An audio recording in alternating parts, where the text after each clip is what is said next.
Hello everyone, आप सभी का बहुत बहुत स्वागत है इस ऑनलाइन लर्निंग प्लेटफॉर्म पे जिसका नाम है लेट्स स्टडी इंडिया। तो हम आज स्टार्ट करने वाले हैं वायरसेस के टाइप्स के बारे में। इसके पहले हमने पार्ट 1 में ये पढ़ लिया था कि व्हाट आर द वायरसेस क्या होते हैं, नॉन लिविंग और लिविंग के बीच में जो डायलेमा चल रहा है उसके बारे में भी हमने पढ़ लिया था, इनकी पूरी वर्किंग पढ़ ली थी। और अब हम पढ़ेंगे इनके टाइप्स के बारे में कि what are the types of viruses. तो बहुत सारे टाइप्स को वायरसेस पाए जाते हैं इन द लिविंग वर्ल्ड, जो कि प्लांट्स को भी हार्म करते हैं और एनिमल्स को भी या लिविंग बींग्स को पूरी तरीके से ये डैमेज कर सकते हैं। और ये जो होस्ट, ये एक होस्ट के ऊपर रहता है एज अ ऑब्लिगेट पैरासाइट, मतलब इसको एक होस्ट चाहिए फॉर देयर लिविंग, उनको जीने के लिए एक होस्ट तो चाहिए, नहीं तो ये बाहर क्या है एज अ डेड पड़े रहते हैं। तो इसके आगे हमने टाइप से स्टार्ट करने वाले हैं कि what are the different types and their structures. तो वैक्सीन जो वैक्सीना वायरस है यानी कि काउ पॉक्स वायरस है, इसका शेप थोड़ा इस टाइप का होता है। देन T4 वायरस, इसका जो शेप है, what is T4 bacteriophage, this is a bacteriophage. Bacteriophage means it will kill a bacteria. ये जो बैक्टीरियोफाज है ये पाया जाता है गंगा के वाटर में। आपने देखा होगा कि गंगा का वाटर जो है वो लॉन्ग टाइम तक खराब नहीं होता है। नॉर्मल वाटर को अगर आप रख देंगे तो 1 महीने बाद वो क्या होगा, उसमें बैक्टीरियाज आ जाते हैं। लेकिन अगर गंगा का वाटर आप लेकर के जा रहे हैं तो कहीं पे भी आप लेके जाएं, सालों तक ये वाटर ऐसे या कई सालों तक आप देखते हैं कि इस वाटर में कोई भी बैक्टीरिया नहीं आती है। इसका मतलब ये वाटर में ऐसा कुछ तो होगा, गंगा के वाटर में, जिसके ऊपर ये रिसर्च चल रही है पूरी कि ऐसा क्या है इसके अंदर जिसकी वजह से ये वाटर जो है इतना अच्छा है कि इसके अंदर कोई भी बैक्टीरिया नहीं आती है। तो हम पढ़ते हैं बैक्टीरियोफाज, इसके अंदर एक वायरस होता है। What is bacteriophage? तो बैक्टीरियोफाज एक वायरस है जो कि बैक्टीरिया के ऊपर एक्ट करता है। ये क्या है, इसकी कैप्सिड है, this is the capsid. Virus have capsid मतलब जो प्रोटीन कवरिंग होती है, इसके अंदर इसका डीएनए पार्ट होता है, डीएनए होता है। और ये डीएनए जो है इसके अंदर कैप्सिड की जो ये कवरिंग है इसके अंदर प्रेजेंट होता है इसका डीएनए या RNA, nucleic material. For the T4 bacteriophage it is DNA, इसके अंदर एक डीएनए होता है। इसके अंदर ये जो डीएनए है वो क्या करता है, इसको गाइड करता है। जैसे ही किसी बैक्टीरिया के ऊपर अटैक करता है उसकी मैकेनिज्म को ये क्या कर लेता है, पूरी तरीके से ओवरटेक कर लेता है, ओवरपावर कर लेता है। और ये क्या करता है, इसके अंदर कॉपीज तैयारी करता है, अपनी वायरस की तैयार करता है और बैक्टीरिया की लाइसिस कर देता है। तो bacteriophage is a virus that will kill a bacteria. और इसके अंदर जो एक तो ये प्रोटीन और न्यूक्लिक एसिड का बना हुआ है। इसके बाद हम पढ़ेंगे the HIV virus, the AIDS virus, जो एड्स कॉज करता है। ये कैसा होता है, ये भी क्या है, ये स्फेरिकल इन शेप है लाइक कोरोना वायरस। इसके ऊपर क्या है, इसके ऊपर ये ग्लाइकोप्रोटीन की कवरिंग होती है। अपॉन द प्रोटीन के ऊपर ये ग्लाइकोप्रोटीन की जो ऊपर वॉल्स है वो निकली होती हैं। Then tobacco mosaic virus, the TMV, ये क्या होता है, हेलिकल इन शेप होता है। Then the Ebola virus, Ebola virus भी कोरोना के पहले बहुत ही न्यूज़ में था, ये भी बीमारी कॉज कर रहा था। इबोला वायरस जो होता है ये फॉर द एनिमल्स, ये अटैक करता है एनिमल्स को। तो जो वायरस एनिमल्स को अटैक करते हैं वो कैसे हो सकते हैं, डबल स्टैंडर्ड भी हो सकते हैं, सिंगल स्टैंडर्ड भी हो सकते हैं, आरएनए भी हो सकता है इनके अंदर, डीएनए भी हो सकता है इनके अंदर। बट जो वायरसेस प्लांट को एक्ट करते हैं वो ज़्यादातर कैसे होते हैं, सिंगल स्टैंडर्ड होता है उसके अंदर। और ज़्यादातर हम देखते हैं कि उनके अंदर आरएनए भी होता है। हो सकता है कि वो डबल स्टैंडर्ड भी हो सकते हैं, but most of the cases के में क्या होता है कि ये सिंगल स्टैंडर्ड आरएनए होते हैं फॉर द प्लांट वायरसेस में। ऐसे ये सारे क्या है वायरसेस के example. The polio virus is very hazardous. अभी ये इंडिया से खत्म होने की बात हो रही है कि इंडिया में हम इस पोलियो का पूरा नाम खत्म करने वाले हैं, मतलब कि अब कोई भी पेशेंट ऐसा नहीं रहेगा जिसको अब इस बीमारी से सफर करना पड़े इन फ्यूचर। तो इंडिया जो है अब वो 0 पोलियो वायरस अपने आप को डिक्लेयर कर देने वाला है 2023 में। देन एडिनो वायरस जो होता है रेस्पिरेटरी प्रॉब्लम्स कॉज करता है। Influenza virus, rhino virus, common cold virus, यानी कि ये वायरस जो है वो कॉमन कोल्ड कॉज करता है। ठंडियाँ आ गई हैं तो इसमें जो कफिंग की जो प्रॉब्लम होती है, फीवर होता है, थोड़ी बहुत जो कफ और स्नीजिंग होती है, ये इसी कॉमन कोल्ड की वजह से होती है। और ये कौन कॉज करता है, राइनो वायरस हमारा। ठीक है, तो आप देख रहे हैं डिफरेंट टाइप्स के वायरसेस हैं। कोई हेलिकल है, कोई स्फेरिकल है, कोई क्या है पॉलीहेड्रल है, ऐसे शेप का है। तो दीज आर द डिफरेंट का। और इसके अलावा जो सबसे कॉम्प्लेक्स है, इनके इस कैटेगरी में भी नहीं आते हैं, तो वो होते हैं the other types of viruses. तो हम अब पढ़ेंगे what are the types of viruses. फिर टाइप्स ऑफ वायरसेस तो ये मेनली 4 तरीके के होते हैं। What are these types, helical, polyhedral, spherical and complex virus. These are the 4 types of viruses found. Okay, तो first one is helical virus. Helical virus का आप शेप बना सकते हो कि ये कैसा दिखता है, helical in shape, helical in shape, और इसके अंदर क्या होता है, the nucleic acid that is the DNA और आरएनए। तो हेलिकल का इसका एग्जांपल है टीएमवी यानी कि टोबैको मोज़ैक वायरस और रेबीज वायरस। रेबीज वायरस में क्या होता है, इंसान हाइड्रोफोबिक हो जाता है, जिसके बारे में अभी हम आगे पढ़ेंगे, what are the type of viruses and their diseases. तो ये कैसा होता है, हेलिकल का आप शेप ऐसे बना सकते हैं, this is a helical virus, इसके अंदर होता है हमारा न्यूक्लिक एसिड द आरएनए। अगर हम बात कर रहे हैं टीएमवी की, तो टीएमवी कैसा होता है, इसके अंदर होता है आरएनए और सिंगल स्टैंडर्ड आरएनए होता है, क्योंकि ये प्लांट वायरस है तो आरएनए होगा और सिंगल स्टैंडर्ड होता है। इसकी बाहर की जो प्रोटीन कवरिंग है उसको हम बोलते हैं कैप्सिड। कैप्सिड ये क्या होता है, बहुत सारे छोटे छोटे प्रोटीन मॉलिक्यूल से मिल करके बनाता है, उसे बोलते हैं कैप्सिड, और एक प्रोटीन के मॉलिक्यूल को हम बोलते हैं capsomere. This is the only protein covering, this is known as capsomere, और पूरा जो बाहर की कवरिंग है उसको हम बोलते हैं कैप्सिड। ठीक है, इसके बाद moving on to the next we will see the polyhedral virus. Polyhedral virus basically आप इसको ऐसे बना सकते हैं कि ये पॉलीहेड्रल इन शेप होता है, यानी कि ये ऐसा कुछ दिखता है शेप में। ठीक है, ये जो वायरसेस है इसमें इसका एग्जांपल है हर्ब्स। हर्ब्स जो डिजीज है वो इसी वायरस, ऐसे शेप के वायरस से होती है। और इसके साथ साथ पोलियो वायरस, अभी पीछे हमने पोलियो वायरस का स्ट्रक्चर देखा, एडिनो वायरस का स्ट्रक्चर देखा, ये सब कैसे है, ये सब वायरस कैसे है, पॉलीहेड्रल इन शेप है। देन पॉलीहेड्रल इन शेप होने का मतलब है कि ये कैसे दिखते हैं, ऐसे पॉलीहेड्रल ऐसे दिखते हैं, ये दोनों पोलियो वायरस और adeno virus, these are the examples of polyhedral virus. तो ये कैसे दिखते हैं, इसके ऊपर बाहर एक कैप्सिड की कवरिंग होती है, इसके अंदर न्यूक्लिक मटेरियल होता है, डीएनए होता है। डीएनए जो होता है वो न्यूक्लिक मटेरियल होता है जो कि कंट्रोल करता है पूरे सीक्वेंसिंग को, इसके आगे आने वाली वंशजों को बनाता है अगर किसी होस्ट के अंदर चला गया तो।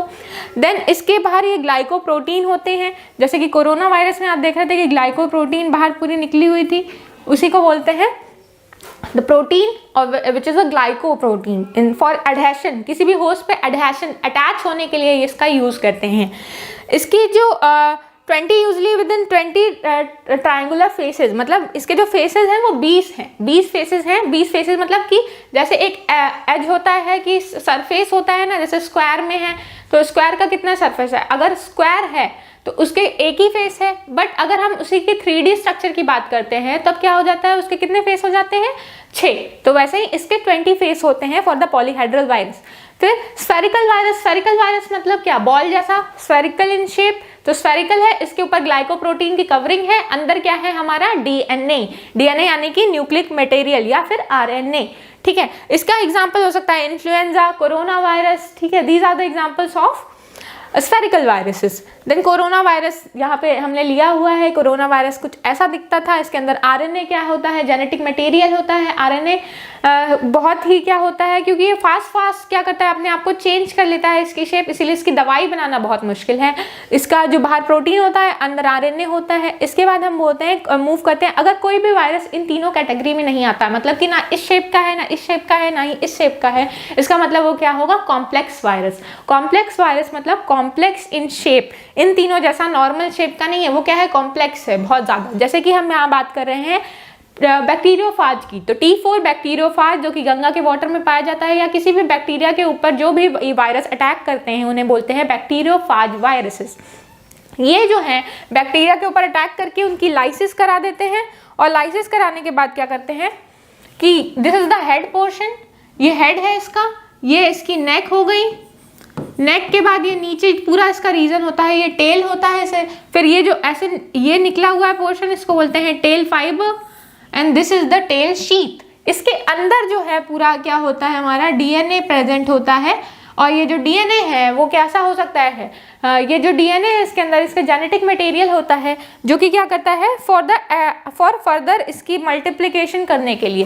बैक्टीरियोफाज जो होता है कॉम्प्लेक्स टाइप का वायरस होता है जो कि क्या करता है, बैक्टीरिया के ऊपर एक्ट करता है। इसकी जो प्रोटीन कवरिंग होती है जिसको हम कैप्सिड बोलते हैं, इसमें 3 पोर्शन होते हैं, हेड, नेक का रीजन और इसकी टेल में टेल फाइबर्स होती हैं फॉर एडहेशन, बैक्टीरिया के ऊपर बैठेंगी कैसे, उससे अटैच कैसे होंगी, तो फॉर स्फेरिकल वायरस ग्लाइकोप्रोटीन ये काम करता है अटैच होने का, फॉर बैक्टीरियोफाज टेल फाइबर ये काम करते हैं अटैच होने का। जैसे ही अटैच होते हैं टेल फाइबर से उस बैक्टीरिया को पकड़ लेते हैं और यहाँ से जेनेटिक मटेरियल जो है इसका निकल करके चला जाता है हमारे बैक्टीरिया के अंदर, और ये जो कैप्सिड है वो बाहर ही रह जाती है। इन सारे वायरसेस में जो कैप्सिड है किसी भी होस्ट के अंदर नहीं जाती, इसका जेनेटिक मटेरियल अंदर जाता है, कैप्सिड बाहर की बाहर पड़ी रह जाती है। फिर ये अंदर जा करके डीएनए मल्टीप्लाई करते हैं और कैप्सिड बनाते हैं अंदर बॉडी के, और ये लाइसिस करके उसके बाहर निकल जाते हैं। जिस भी होस्ट ऑर्गेनिज्म के अंदर रह रहा है उसके अंदर मल्टीप्लाई करते हैं। जब तक होस्ट जिंदा है ये उसके अंदर सर्वाइव करते हैं। जब होस्ट मर जाता है तो इनकी भी लाइफ स्पैन वहाँ पे खत्म हो जाती है, क्योंकि पूरे तरीके से इन्होंने क्या कर लिया, उसका इस्तेमाल कर लिया, उसका पूरा उसकी जो सेल थी उसके मैकेनिज्म पे ओवर पावर पे कर लिया। इसी की तरीके से क्या करता है बैक्टीरिया भी के अंदर भी लाइसिस होती है, सेल उसका फट जाता है और ये बैक्टीरिया बाहर एनवायरनमेंट में कैप्सिड और साथ ही साथ अंदर डीएनए लेकर के फैल जाते हैं। जब तक इसको नया होस्ट नहीं मिलता तब तक तो ये ऐसे ही पड़े रहते हैं। जैसे ही इनको नया होस्ट मिलता है उसके बाद क्या करते हैं ये, उसके बाद इनकी क्या हो जाती है, उस जैसे ही नया होस्ट मिलता है वैसे उसके ऊपर मूव कर जाते हैं। Moving on to the next slide we will see the viruses and their diseases. What are the name of the viruses and the diseases caused by them. इसके अंदर जो भी आपको वायरसेस पता है और उसकी जो भी उससे होने वाली डिजीजेस है उनका नाम आप दे सकते हैं, including HIV, including influenza virus, rhino virus, जिसका भी वायरस का आपका नाम पता है उसका हम एग्जाम्पल दे सकते हैं यहाँ पे। तो हम यहाँ पे कुछ फीचर्स, इसके बाद एक और फैक्टर बना के आप वहाँ पे लिख सकते हैं what are the features of this diseases. तो उसको मैं यहाँ पे बताते चलूंगी, आप नोट करना चाहते हैं तो नोट कर लीजिए। The first one is the disease AIDS, acquired immunodeficiency syndrome.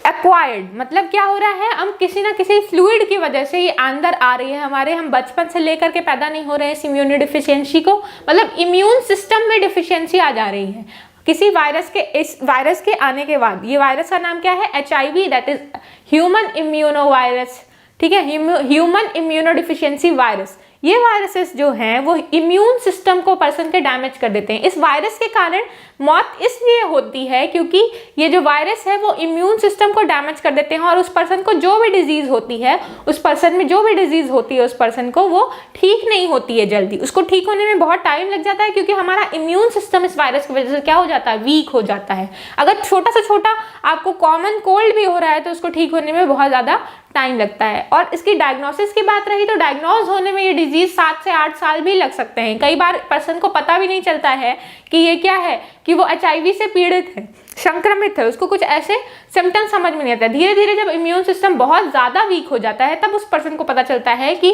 क्या बात है, और वो जब चेकअप कराने के लिए जाता है तो पता चलता है कि this person is suffering from HIV। अब इसके इन्फेक्शन की बात रही तो इन्फेक्शन किस वजह से होता है, फ्लूइड के एक्सचेंज से।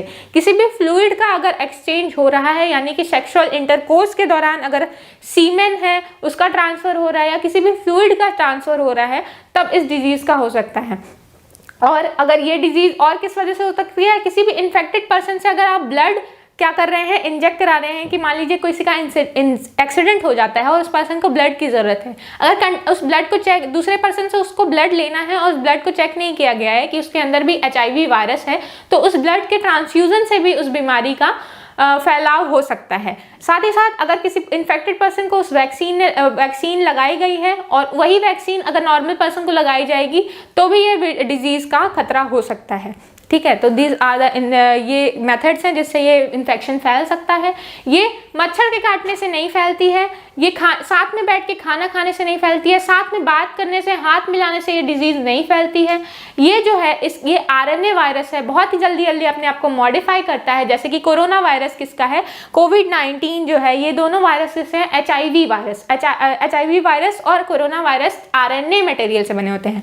RNA जो होता है बहुत ही जल्दी अपना शेप चेंज करता है और म्यूटेशन कॉज करता है। जब ये म्यूटेशन कॉज करता है तो अलग अलग इसके वेरिएंट्स आते हैं जो कि अलग अलग क्या करते हैं, जेनेटिक मटेरियल थोड़ा सा चेंज हो जाता है इनके अंदर, और इसीलिए इसकी मेडिसिन बनाना बहुत ही क्या है, मुश्किल है। इसकी जो भी हम मेडिसिन बनाते हैं वो इसके ऊपर काम नहीं करती है क्योंकि तुरंत अपना शेप चेंज कर लेंगे और वो जो मेडिसिन उनके उस DNA के लिए, उस RNA वायरस के लिए गई थी वो तो अब चेंज हो चुका है तो वो उसके ऊपर काम नहीं करेगी। इसीलिए ये दोनों ही क्या है, ऐसे बीमारियां हो चुकी है जिनका अभी तक कोई प्रॉपर मेडिसिन नहीं खोजी गई है। हम होप करते हैं कि आगे आने वाले टाइम पे इनका भी इलाज मिल जाए। हम प्रिवेंशन कर रहे हैं बट अभी भी इसकी कोई प्रॉपर ट्रीटमेंट नहीं ढूंढी गई है। तो एड्स जो है HIV कॉज करता है, कोविड-19 कोरोना वायरस से होता है, ठीक है। तो HIV virus causes ads and corona virus causes कोविड-19। कोविड-19 यानी कि कोरोना वायरस डिजीज कॉज करता है ये भी क्या करता है, हमारे इम्यून सिस्टम पे एक्ट करता है। 2019 में आया था कोरोना वायरस, यानी कि क्राउन शेप इसका स्ट्रक्चर होता है, बाहर ग्लाइकोप्रोटीन होती है और वो क्या करती है, इसके अंदर RNA होता है और ये इसके सिम्टम्स आपको पता है, स्नीजिंग, कॉफिंग, खांसी आना। उसके साथ साथ क्या होता है, पर्सन को बॉडी एक होता है, हेड एक हो सकता है। पर्सन टू पर्सन ये सिम्टम्स भी वेरी करते हैं। किसी के टेस्ट चले जाता है, किसी की स्मेल पावर खत्म हो जाती है। तो these are the basic diseases that are caused in human. तो हम ह्यूमन्स में जो वायरसेस से जो बीमारी हो रही है उसके बारे में हम पढ़ रहे हैं। तो पहला हो गया एड्स, दूसरा कोविड-19, देन स्मॉल पॉक्स। ये वेरियोला वायरस से होता है। ये पहले जो चिकन पॉक्स होता था उसी के पहले ये स्मॉल पॉक्स जो है देखा गया था। मतलब कि स्मॉल पॉक्स के बाद ये जो वायरस नेक्स्ट आया वो हो गया चिकन पॉक्स। तो इसमें ये दोनों लगभग सिमिलर होते हैं। क्यों सिमिलर होते हैं? क्योंकि दोनों में पूरे बॉडी पे छोटे छोटे दाने हो जाते हैं, पूरे बॉडी पे रेड रेड दाने होते हैं। इनके अंदर क्या होता है, पानी हो जाता है और ये जब जाते हैं, जब ये ठीक हो जाते हैं तो ये निशान छोड़ के चले जाते हैं पर्सन के बॉडी पे, ठीक है। इसका अब तो क्योर हो गया है। पहले ये बहुत ही ज़्यादा क्या थी, डेंजरस बीमारी थी, इसकी वैक्सीन भी नहीं थी और इससे बहुत ज़्यादा डेथ हो रही थी, महामारी कॉज कर रहा था। इससे पूरे बॉडी पे क्या होता है, बॉडी पे रैशेस भी हो जाते हैं, बॉडी में एक होती है और फीवर आते हैं, बॉडी पे छोटे छोटे दाने हो जाते हैं। तो ये स्मॉल पॉक्स जो है वो ज़्यादा क्या होता है, बॉडी पे पूरे बॉडी पे छोटे छोटे दाने हो जाते हैं और गहरे गड्ढे छोड़ करके चले जाते हैं, वेरियोला वायरस। इसी से फिर चिकन पॉक्स आया। चिकन पॉक्स जो था वो उतना डेंजरस नहीं था जितना स्मॉल पॉक्स था। एक तो इसकी वैक्सीन बहुत जल्दी आ गई थी in comparison to smallpox, और स्मॉल पॉक्स ज़्यादा डेथ कॉज किया in comparison to chickenpox. Chickenpox आज भी होता है, एक बार एक पर्सन को हो गया तो दोबारा कम ही चांसेस हैं कि उसको हो, क्योंकि वो बॉडी हमारी इम्यून हो जाती है उस वायरस के खिलाफ। जब दोबारा वो वायरस आएगा तो हमारी बॉडी आइडेंटिफाई कर लेगी कि ये ड्रग हमको बनाना है, ऐसे इसके ऊपर एक्ट करना है, ऐसे इसको काबू करना है, तो वो तुरंत ठीक हो जाता है। तो चिकन पॉक्स किससे होता है, वेरिसेला ज़ुस्टर वायरस से।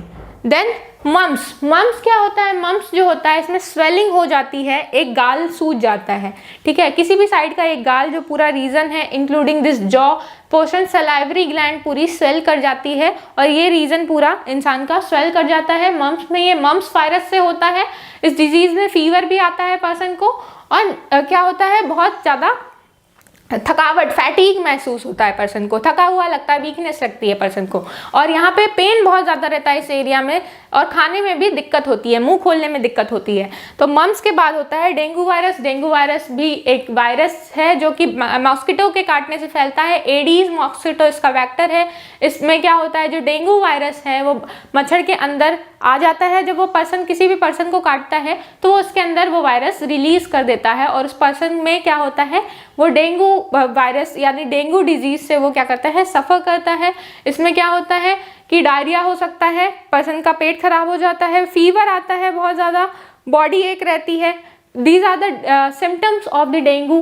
देन साथ ही साथ क्या होता है, अलग अलग पर्सन टू पर्सन ये जो है सिम्टम्स वेरी करते हैं, ठीक है। प्लेटलेट्स काउंट बहुत ज़्यादा कम हो जाती है, जिससे क्या होता है कि ब्लड क्लॉटिंग एबिलिटी ब्लड में बहुत ज़्यादा कम हो जाती है। प्लेटलेट्स के डाउन होने से क्या होता है, ये जो और WBC की मात्रा कम हो जाती है। वो तो इसलिए कम होती है क्योंकि कोई भी अगर वायरस या कोई भी बैक्टीरिया अंदर चला गया है, इसका मतलब क्या होने वाला है, हमारा इम्यून सिस्टम तुरंत उसके ऊपर क्या करता है, एक्ट करता है। और WBC फाइट करने के लिए ही ये क्या है, T लिम्फोसाइट्स और B लिम्फोसाइट्स फिर से प्रोड्यूस होता है और ये फाइट करती हैं अगेंस्ट द डिजीजेस। तो डेंगू वायरस में ये सब सिम्टम्स देखने को मिलते हैं, या सारे ही वायरसेस में तो WBC काउंट कम हो सकती है किसी भी वायरस या बैक्टीरियल डिजीज में, क्योंकि वही फाइट करती हैं। देन मीजल्स जो है, मीजल्स वायरस से होता है। इसमें छोटे छोटे बॉडी पे फफोले हो जाते हैं, उसके अंदर क्या होता है, पस जम जाता है, बहुत ही ज़्यादा क्या होता है, पर्सन को बॉडी में पेन होता है, पूरे इसके हाथ पैर में क्या होते हैं, पूरे रेडनेस आ जाती है।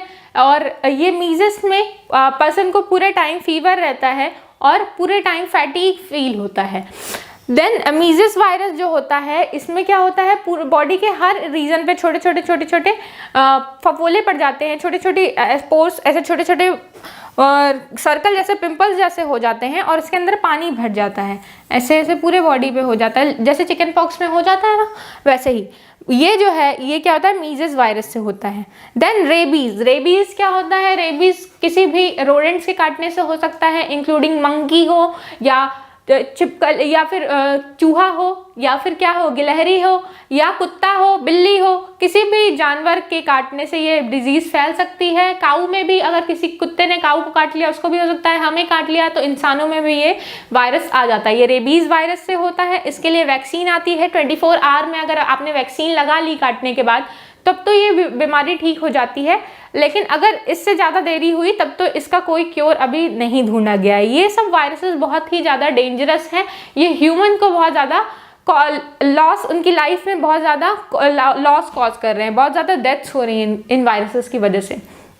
तो रेबीज वायरस के फीचर्स के बारे में बात कर लेते हैं। क्या होता है, पर्सन को हाइड्रोफोबिया हो जाता है, पानी से फोबिया यानी कि पानी से डर हो जाता है।